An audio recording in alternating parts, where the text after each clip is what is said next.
So after that unexpected deal between Russia and America to disarm Syria's chemical arsenal, could we now be on the brink of another global breakthrough, this time over Iran's relationship with the West?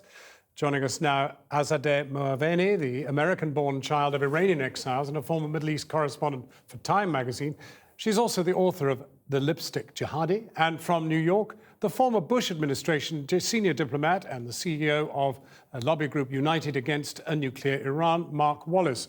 Mark Wallace, is there even a smidgen of optimism in your mind, or are you more or less with Mr. Netanyahu tonight?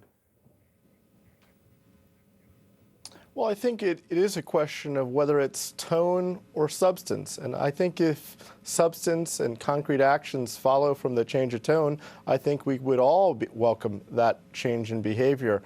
But so far, it really has been a change in tone. Certainly, none of us wanted to suffer the bombastic, very hateful comments of President Ahmadinejad. And the new president, known as the diplomatic sheikh, is living up and true to his name by being very diplomatic and being very polite and courteous. But within those courteous remarks, you're seeing the signs of a very similar policy as the Ahmadinejad administration. Of course, saying he's not a historian when it comes to whether or not the Holocaust existed. I don't think you need to be a historian to be able to say that the Holocaust did in fact occur. You obviously don't follow Twitter, because he actually wished Jews across the world a happy Yom Kippur. I do follow Twitter, although I am certainly social media challenged, there's no doubt. But I think you've seen various things. We wrote an op-ed in early August that you would see certain signs, for example, releasing a few political prisoners, taking a few actions to improve the human rights situation in Iran, even while numerous executions are occurring in Iran, hundreds of political prisoners remain. He's doing this as a show of goodwill and good faith to change the tone. Okay, but as well, I said, it's really what concrete actions that we're all looking for. Azadeh Moaveni, are you as reserved as Mr. Wallace? Well, I take the Iranian view, having watched all of this, these attempts at American and U.S. diplomacy falter for over the last decade, and I'm actually quite cautiously optimistic.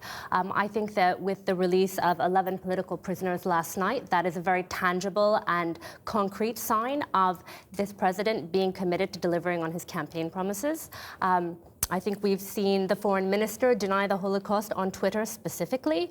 And I think for the first time in many years, we see an Iranian government that is pressed by sanctions, 40% inflation, as was mentioned earlier, really ready to compromise and recognizing that a united voice coming out of Iran on foreign policy is what's needed to persuade the West. And that's what we're hearing out of Iran. Of course, we have been here before to some extent, because we had President Khatami, who very much reached out to the West, very much just before your administration took power. It was a complete failure. There was no attempt by America to engage. And isn't the real truth that the United States is so badly bruised by the hostage crisis all those years ago that it just finds it almost impossible to engage intelligently with Iran? No, I don't think that's the case at all. President Obama ran on a campaign where he said that he was going to directly engage Iran. And during the time of his inauguration, in his inaugural speech, he extended an outstretched hand to the Iranian people. So you have a clear indication from the American president that he was hoping and seeking a diplomatic solution. Now we're many years into the Obama administration, and hopefully we will again test whether or not the Iranians are willing to take such action. Now, I'm hopeful, but I think we have to be realistic. Certainly, for those political prisoners that were released, it is a tremendous good thing, and I really celebrate it for their families as well. But hundreds more remain. There has been nearly an execution every day. You've said that already. You've said that already, and I mean that's obviously an inescapable fact. That's obviously, but you've got to have a beginning somewhere. Where's America's beginning? Where is America's beginning? What are the back channels? How serious is America about trying to make peace with the most important regional power in the whole of that district? Well, you're going to have me repeat myself, because as I said, that President Obama has made it very clear that he's willing to engage Iran. He said it in his inaugural, and he's repeated it ever since.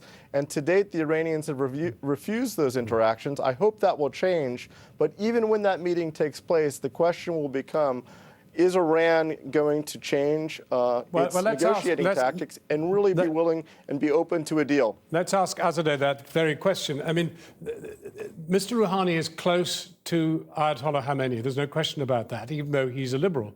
The question is, can he do what he says, or is he still tied to nurse's apron strings? From everything that we know, Rouhani has been appointed throughout his career directly by Ayatollah Khamenei, the supreme leader, to various high-level security positions. This is a man that has the trust of the supreme leader. We know that the file for the nuclear negotiations have been transferred to the foreign ministry. We know that that Foreign Minister Zarif is taking over that nuclear file.